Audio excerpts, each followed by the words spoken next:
mengucap syukur kepada Tuhan karena awal bulan Desember kita boleh masuk dan bahkan beribadah sekaligus perjamuan kudus, dan merupakan ibadah kampus yang terakhir. Berikan kemuliaan bagi Tuhan, karena kita akan masuk dalam perayaan Natal, retreat, dan ada begitu banyak kegiatan-kegiatan yang akan kita lakukan. Nah, oleh sebab itu saudara kasih Tuhan, mari saya undang kita semuanya untuk menikmati perjamuan kudus yang berasal dari Tuhan. Mari kita bangkit beri semuanya. Saya undang Kak Lius dan Kak Nando untuk mari.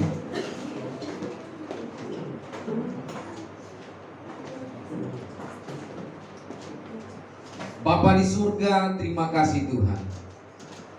Oleh kasih dan berkat anugerah-Mu, kami boleh menikmati perjamuan kudus-Mu, merupakan lambang kematian Kristus di atas kayu salib, menebus dosa-dosa kami. Kami terima anggur dan roti ini sebagai lambang tubuh dan darah Kristus. Kiranya kami terus boleh menikmati hadirat Tuhan, tinggal di dalam Tuhan. Dan kami ketika kami menikmatinya, kami mengabarkan terus kematian Kristus sampai akhir zaman. Tilik hati kami Tuhan, jamah hati kami.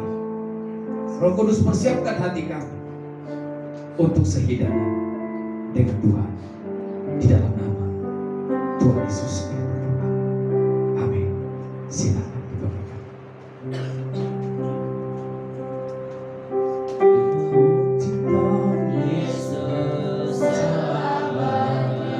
Amin.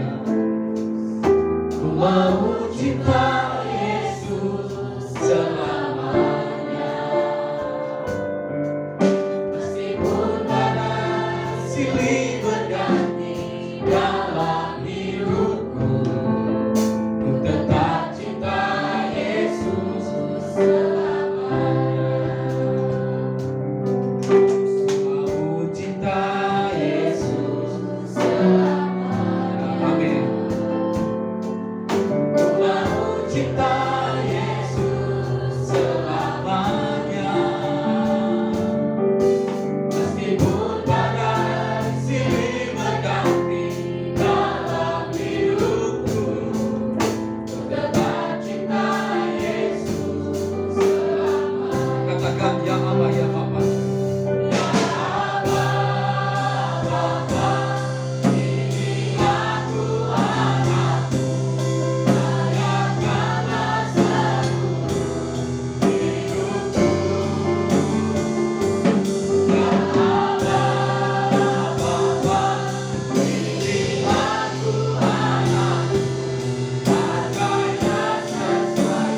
perjamuan kudus? Amin. Saudara-saudara yang dikasihi Tuhan, mari angkat roti di atas kepalamu dan dengarkanlah firman Tuhan.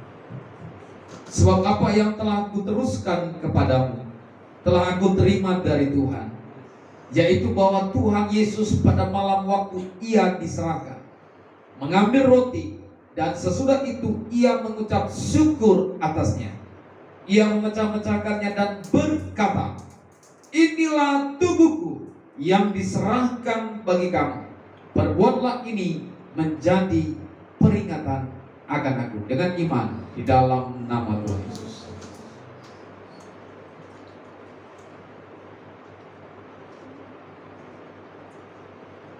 Mari kita angkat cawan di atas kepala kita dan dengarkanlah firman Tuhan.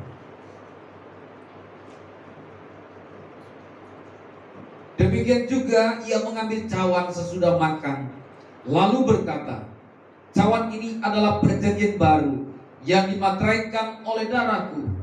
Perbuatlah ini setiap kali kamu meminumnya, menjadi peringatan akan aku di dalam nama Tuhan Yesus Kristus.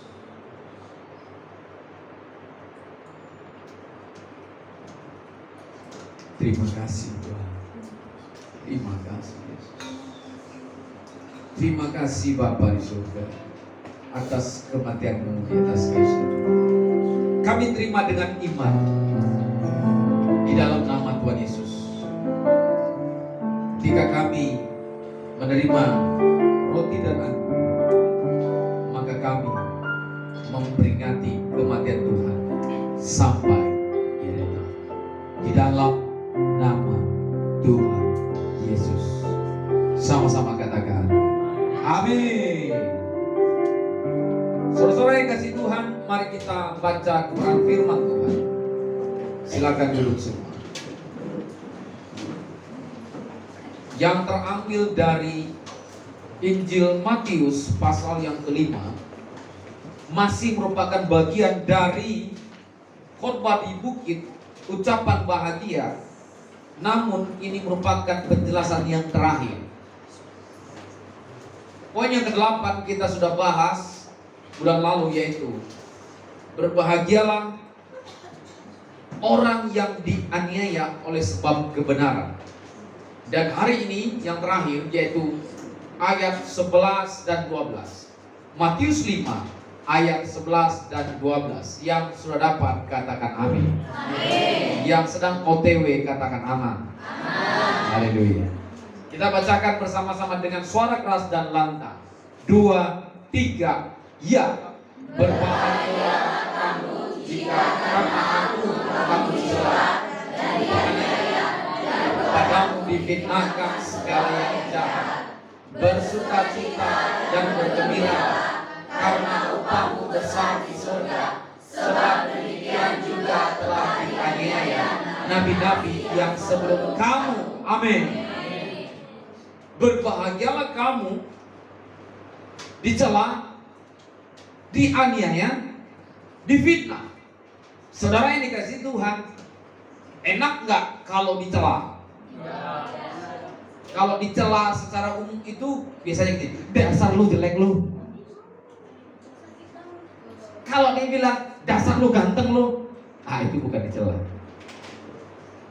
Tapi ada juga orang mencela kebalikannya, ya kan?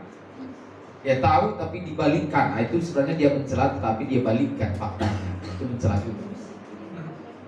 Ih, lu dasar ganteng banget. Dia sebenarnya mencela kamu. Itu sarkasmenya begitu ya. Kalau dicela itu sakit banget, sakitnya di sini. Ya. Asal lu, hitam, rambut keriting lagi, pendek lagi, hidup lagi, udah hitam, keriting rambutnya, pendek, masih hidup lagi.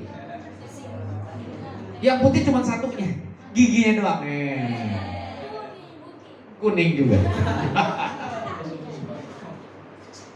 Itu kalau dicela. Kalau dianiaya, maaf ya sebelumnya ya. Ya tadi dicela, dianiaya. Wow. Kita dicela aja rasanya gimana gitu ya. Dianiaya lagi.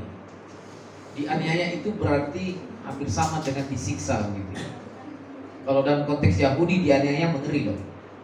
Dirajam dengan batu, dilempar pakai batu. Kalau dilempar pakai duit 100.000 banyak aku mau deh. Ayo aniaya dong, lempar dong bang. Gitu, ya. Apalagi duit 100.000-nya ya segempok yang segini langsung. Ya bukan yang segini, kalau segini mah cuman, kalau yang segini 100.000 saudara, wah 100 cm. Oh enggak, dilempar pakai duit 100 cm. Lempar dong bang. Tapi enggak, dalam konteks Yahudi dilempar tuh pakai duit. Pakai duit.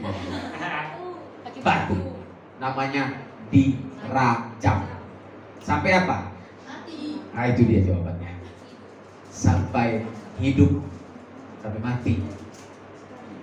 Dianiaya. Dianiaya dalam konteks Yahudi juga bisa, yaitu dia apa? Dipukulin, dilucutin, dipukulin, dan bahkan yang terakhir dicambuk, disiksa, disalibkan. Wah, itu dianiaya sampai mati. Gak ada yang mau, biasanya gak ada yang mau.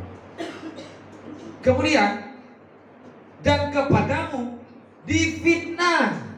Waduh, ada pepatah bilang apa? Fitnah lebih kejam dari pembunuhan. Ya kan? Fitnah lebih kejam dari pembunuhan. Kamu ya? Kenapa? Kamu yang ngambil ayam saya ya? Siapa yang ngambil ayam kamu? Itu kan. Suatu kali mahasiswa yang puasa dari pagi sampai sore, laparnya setengah hidup, bukan setengah mati lagi, setengah hidup, lapar keroncongan, krok. Dan sorenya akan buka puasa, dan buka puasanya pakai ayam, lauknya gitu. Oh, lapar sekali, aduh. Dan makan bersama, dihidangkan semua di meja, semua berdiri di dekat piring masing-masing. Kemudian pemimpin Nasrani bilang, mari kita berdoa. Berdoa dengan serius. Terima kasih Bapa di surga, kami menerima berkat-Mu dari pagi kami sampai sore hari ini kami berpuasa. Dan hari ini kami membuka puasa menikmati berkat yang berasal daripada Tuhan. Dan kami menikmati lauk yang enak pada hari ini ya Tuhan. Dalam nama Yesus kami mengucap syukur dan sambut berkat-Mu. Amin. Amin. Dan waktu dia cari ayamnya dia pikir terbang kemana nih ayam. Dia cari di dalam nasi. Ayam tidak ada di dalam nasi. Di dalam nasi, karena nasinya begini, karena buka puasa dicari, jangan-jangan di dalam, nggak ada juga. Dia cari di balik sayur, nggak ada juga nih ayam. Kemana perginya ayam? Ternyata ayamnya sudah pindah ke tetangga, gitu kan? Sudah pindah ke tetangganya. Ya, dia tuduh, kamu yang ngambil. Ternyata tetangga yang kanan. Kamu enak aja lu. Wah, difitnahkan. Ternyata yang di sebelah pura-pura baik. Haleluya, terima kasih Tuhan. Terima kasih puji Tuhan, terima kasih. Gak mungkin ini Bapak Pendeta di mulai. Haleluya, terima kasih Tuhan Yesus. Yang dituduh difitnah siapa? Yang mukanya yang seram-seram, yang model-model garong. Padahal bukan dia. Fitnah. Yang satu karena sudah tahu sering terjadi demikian, maka waktu mau berdoa, saudara-saudara kasih Tuhan, kita menikmati berkat dan lauk kita enak ayam saat ini. Haleluya. Yang satu ambil ayamnya, dia angkat, saudara, terima kasih. Kita mengucap syukur karena ayam kita hari ini. Dia letakkan di nasinya. Semua pencuri-pencuri tidak mau mencuri ayamnya. karena sudah diludahi. Oh haleluya, terima kasih saudara. Silakan ambil, nggak ada yang mau. Ya, itu di asrama tuh begitu. Kira-kira kalau kita difitnah enak nggak? Nggak enak. Baik kita dicela, baik dianiaya maupun difitnah, nggak enak. Tapi Yesus mengajarkan kita sesuatu yang berbanding terbalik, yaitu apa? Dianiaya, dicela, difitnah karena apa? Karena mencuri ayam? Karena mencuri pacar orang? Karena nyalip pacar orang? Pelakor? Apakah karena mendua hati? Atau setia? Setiap tikungan ada.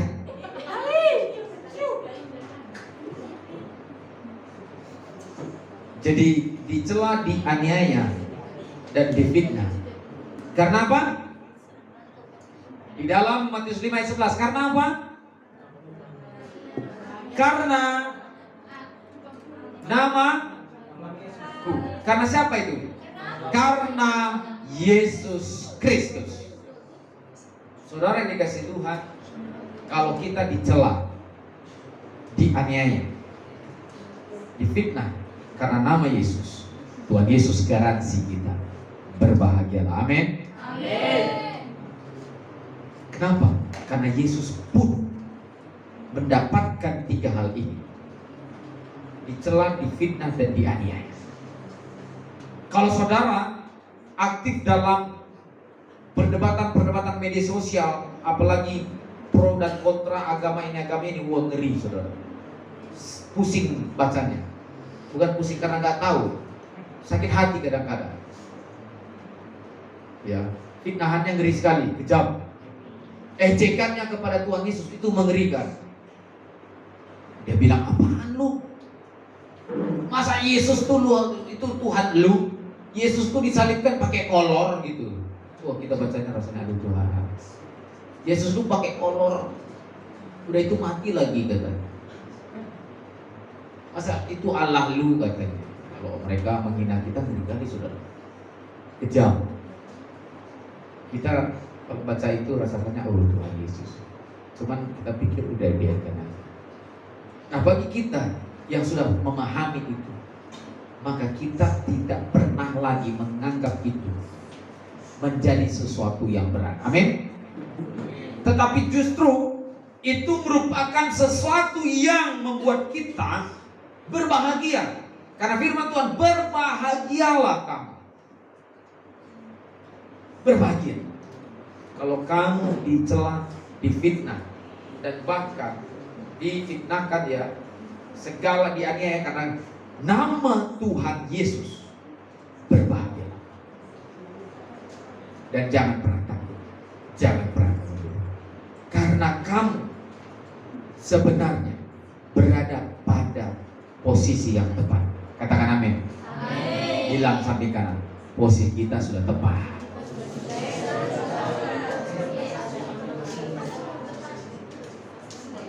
Kita yang tinggal di dalam Yesus, kita yang percaya dan beriman dan hidup dalam Yesus, berada pada posisi yang tepat.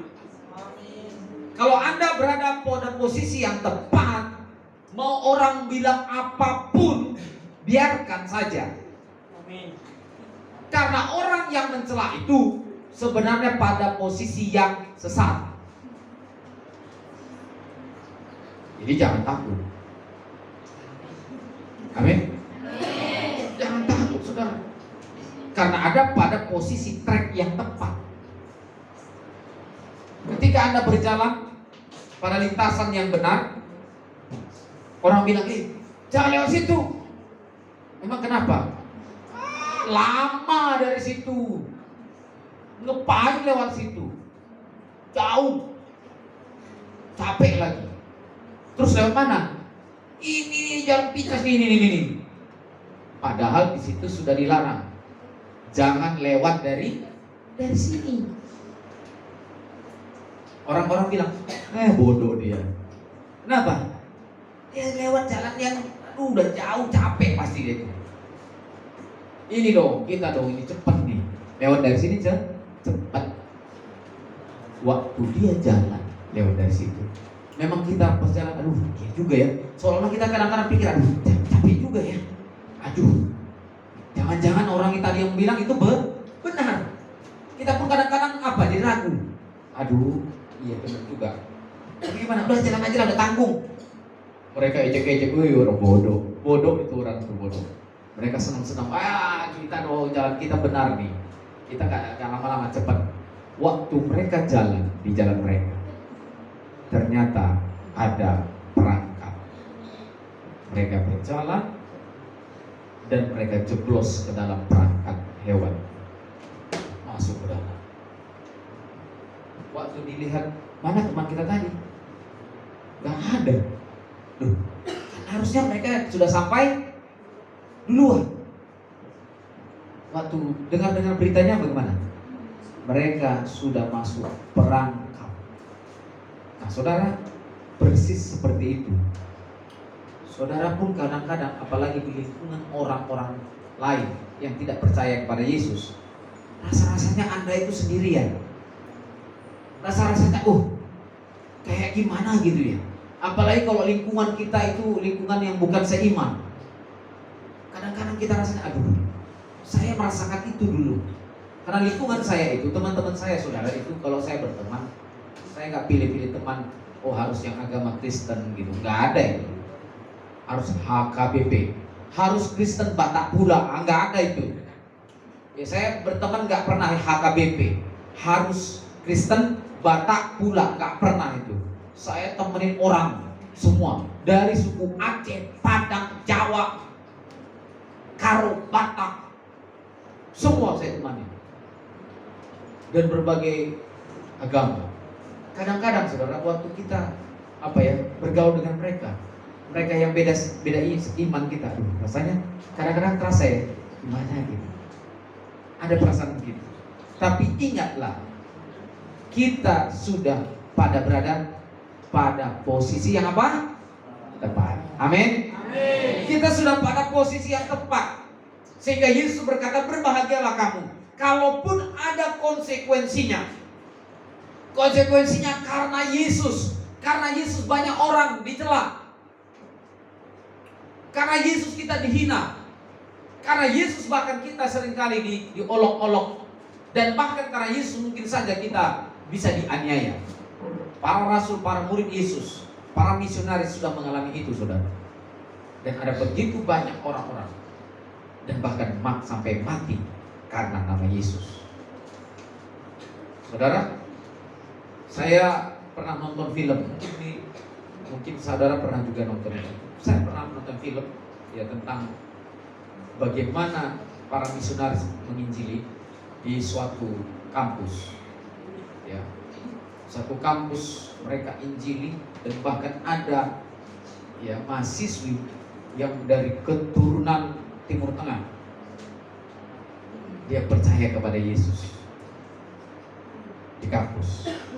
Di handphonenya semuanya sudah ada Alkitab, sudah ada lagu rohani, sudah ada khotbah-khotbah, dia ikuti di kamarnya. Dia baru percaya Yesus.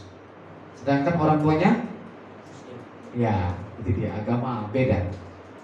Dia rajin sekali, dia senang sekali karena dia baru terima Yesus. Sampai suatu kali adiknya masuk ke kamarnya, kakaknya mungkin lagi di kamar mandi, dia lihat handphone kakaknya, wah, lagu-lagu rohani, khotbah-khotbah pendeta, gambar-gambar Tuhan Yesus dan semuanya Alkitab, dia buka, wah. Adiknya laporkan kepada papanya, ayahnya, ditunjukkan handphonenya. Ayahnya langsung ngamuk, masuk ke kamar putrinya yang sulung nih cewek. Dia tangkap putrinya, dia marah sekali, dia tunjukkan, dia seret, dia angkat putrinya, Dia tendang pintu, dia lempar pintunya. Frog. Get out! Hari ini engkau bukan lagi putri, karena engkau sudah murtad. Hari ini kau bukan lagi putri. Saudara, banyak yang mengalami hal demikian.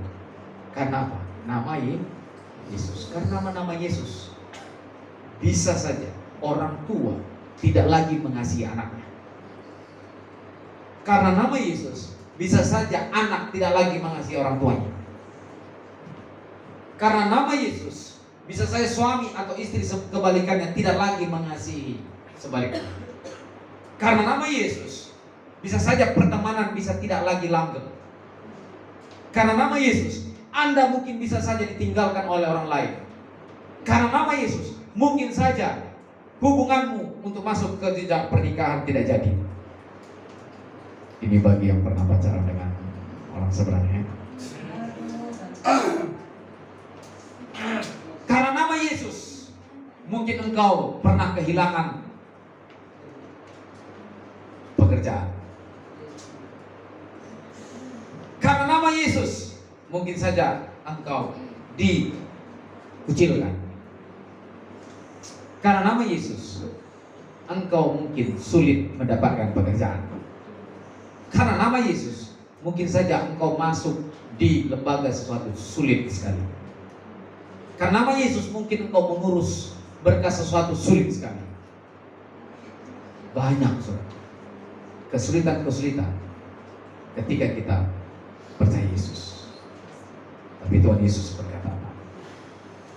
Berbahagialah kamu karena aku. Amin. Berbahagialah kita karena nama Yesus. Soleh, samping kanan. Berbahagia karena Yesus. Haleluya. Bahagia karena Yesus. Bukan karena agamamu Kristen. Kalau engkau beragama Kristen, tapi Yesus tidak pernah tinggal di dalam hatimu, engkau tidak pernah berbahagia. Banyak orang beragama Kristen, tapi tetap saja hidupnya lebih jahat dari orang jahat. Banyak orang beragama Kristen, tapi tidak pernah bertobat. Banyak orang beragama Kristen, iblis aja minder melihat dia.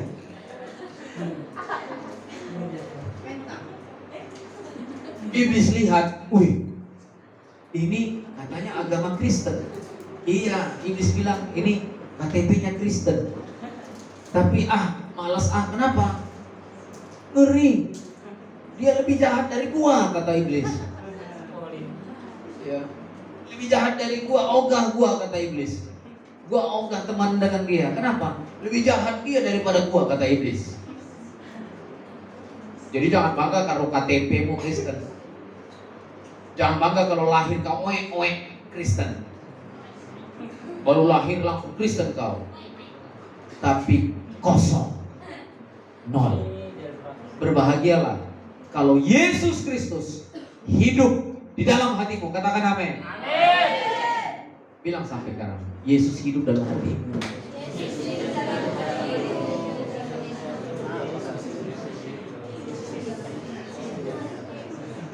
Indahnya Natal karena Yesus di hatimu. Amin.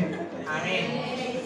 Saudara yang dikasihi Tuhan, kalau Yesus tinggal dalam hatimu, itulah keindahan. Itulah berbahagia. Bukan karena KTP Kristen. Saudara yang kasih Tuhan, kalau Kristus tinggal dalam hati kita, maka itulah yang paling terbesar dari apapun ini. Tidak ada yang dapat disandingkan dengan nama Yesus. Tidak ada yang dapat disamakan dengan nama Yesus.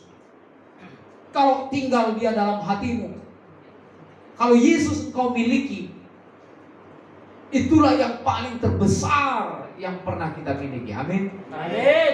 Itu yang paling terbesar. Jadi jangan pernah takut. Selama Yesus tinggal dalam hati, jangan pernah takut. Mungkin engkau mengalami celah, mungkin engkau mengalami aniaya, mungkin engkau mengalami fitnah dan bahkan sampai dirajam sekalipun. Selama Yesus bersama hidupmu, jangan pernah takut. Nah, saudara yang kasih Tuhan, ada seseorang anak muda yang WA saya. Halo Pak, perkenalkan nama saya ini Pak. Pak, boleh nggak saya sharing? Saya baca WA-nya banyak banget sampai ke bawah. Pak, saya sekarang kuliah di universitas ini Pak. Saya tinggal di sini Pak. Dan saya sekarang semester ini Pak. Orang tua saya baru saja meninggal. Jadi saya di tempat ini merantau. Sekarang saya sudah hidup sebatang kara dan saya tidak bisa lagi membiayai kuliah saya. Saya tidak bisa lagi Pak untuk membayar uang kos saya. Dan saya terancam Pak. Dan akhirnya saya curhat kepada ibu kos saya Pak. Bu, bagaimana solusinya Bu? Ibu kos saya bilang, Pak, ya sudah, jangan dihitung, asalkan kamu meninggalkan kekristenan dan kamu harus masuk agama saya. Pak, waktu itu karena saya terdesak Pak, mau gak mau Pak. Habis bagaimana lagi Pak, kalau gak mungkin saya akan dimarahi dan saya gak tahu apa yang terjadi. Jadi saya pikir ya sudah. Dan akhirnya saya sudah di tempat ibadah mereka, saya sudah dimualafkan Pak. Jadi saya, Pak, jujur Pak, saya sebenarnya gak nyaman. Dan saya rindu Pak kembali kepada agama saya Kristen. Saya rindu Pak kembali ke Kristen. Saya rindu melayani Tuhan Yesus Pak. Dan saya mau meninggalkan semua ini. Walaupun saya sudah semester 5, saya mau tinggalkan semua ini Pak. Bisa nggak Bapak tolong saya? Tolong saya Pak, bagaimana solusinya? Hari itu juga saya bilang, mari, pasti saya akan tolong kamu. Langsung saya telepon, kamu siap? Iya Pak, betul. Iya Pak, oke, persiapkan diri. Ya, doakan, pasti ada jalan terbaik. Dan saya dengan upaya saya akan berusaha untuk menolong. Persiapkan diri agar engkau bisa terbebas, lepas dari semuanya itu. Iya Pak, saya rindu sekali Pak. Oke, yang penting kamu komitmen, benar-benar kembali kepada Tuhan Yesus, benar-benar rindu melayani Tuhan. Saya akan jemput kamu. Iya Pak, saya Pak. Oke, iya Pak. Oke, hubungi semua keluargamu, mungkin ada saudara-saudaramu. Saya akan jemput kamu. Iya Pak, terima kasih. Nah, saudara yang kasih Tuhan, ada banyak orang yang mengalami begitu. Orang-orang yang demikian, yang sering sekali silap. Ya, mungkin saja dia mengalami kebimbangan dalam hatinya. Dan Anda bersyukur tidak mengalami hal yang demikian. Anda bersyukur tidak sampai demikian.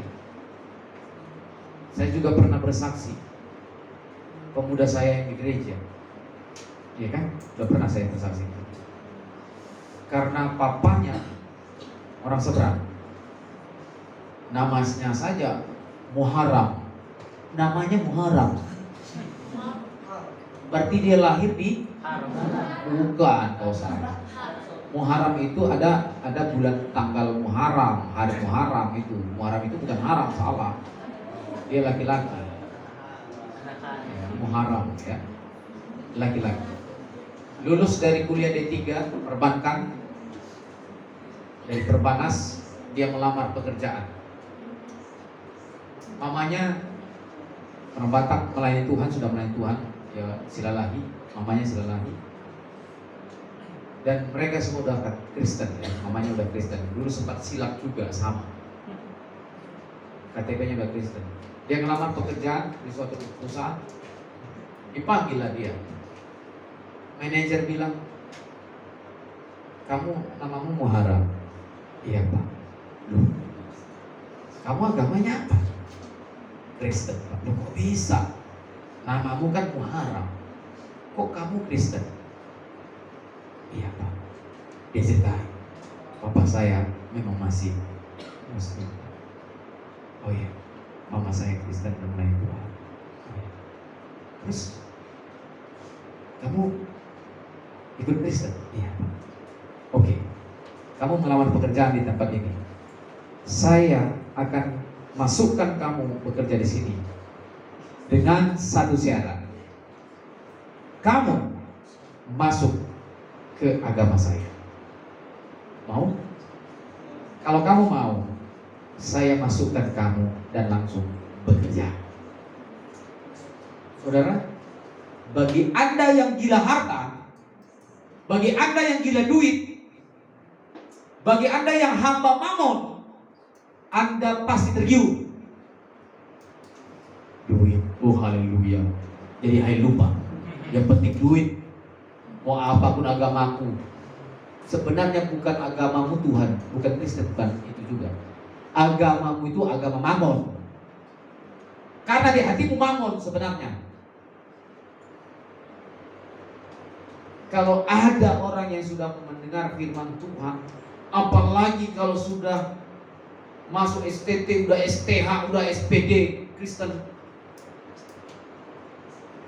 masuk lagi ke sana 4 tahun kuliah, akhirnya hajah titik-titik STH.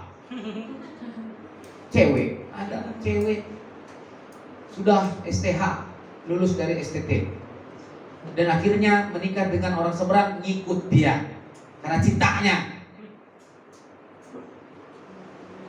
ngikut dia. Akhirnya apa? Hajah titik-titik STH.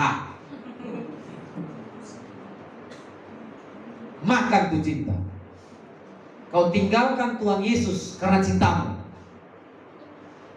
Kau tinggalkan Tuhan Yesus karena mamon, karena duit.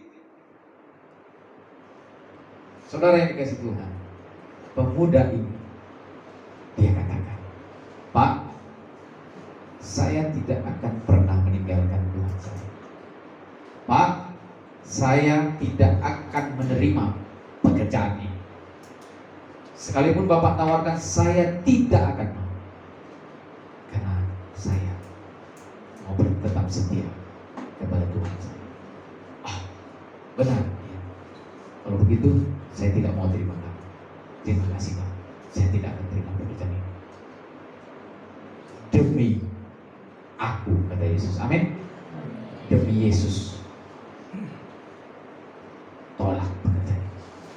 Saudara yang kasih Tuhan, apakah Yesus tinggal diam? Yesus tidak pernah tinggal diam. Tuhan kita bukan Allah yang mati. Kamu menyembah Allah yang hidup. Hati-hati kamu. Kalau kamu berpikir Allah kamu itu mati dan tidak bisa berbuat apa-apa, kamu sesat. Yesus yang kamu sembah itu, yang kita sembah itu Allah yang hidup. Dia bisa perhatiin kamu dengan sempurna. Kamunya aja yang salah. Kau biarkan dia seolah-olah tidak berkuasa atas hidupmu. Kamu yang membuat Yesus mati sebenarnya. Karena kamu tidak sungguh-sungguh menghidupi Yesus dalam kehidupanmu. Dia tolak pekerjaan itu. Akhirnya apa? Dia lamar ke tempat pekerjaan yang lain, dan bahkan lebih mantap lagi, dia diterima di suatu bank. Dia diterima di suatu bank. Lihat, jangan ragu untuk menolak demi nama Yesus. Amin. Jangan ragu menolak demi nama Yesus. Kamu harus berani, karena kamu pada posisi yang benar, yang sudah tepat. Sekali Yesus, tetap Yesus. Amin. Colek sampaikan, sekali Yesus, tetap Yesus. Tidak mungkin. Sekali Yesus, tetap Yesus. Ya, awas tahu. Awas. Apapun resikonya, kau harus setia. Ketika kau tolak tawaran dunia, Tuhan Yesus pasti menjaminmu. Tuhan Yesus pasti menolongmu. Ketika dalam aniaya sekalipun, Tuhan akan menolong kita. Ketika kita ditolak dalam pekerjaan sekalipun, Tuhan akan membalaskannya lebih lagi. Amin. Tuhan berikan dia pekerjaan di bank. Jangan takut untuk mengiring Yesus. Mengiring Yesus, itulah kesukaan bagiku. Ku lepas semua hakku untuk mengenang kehendaknya di hidupku. Mengiring Yesus, itulah kesukaan hatiku. Ku yakin anugerahnya mampu jadikanku hamba yang berkenan selalu. Berikan kemuliaan bagi Tuhan Yesus. Jangan pernah takut untuk setia kepada Tuhan Yesus. Apapun resikonya, Tuhan akan menolong dan memampukan kita. Mari kita bersatu di dalam doa. Kami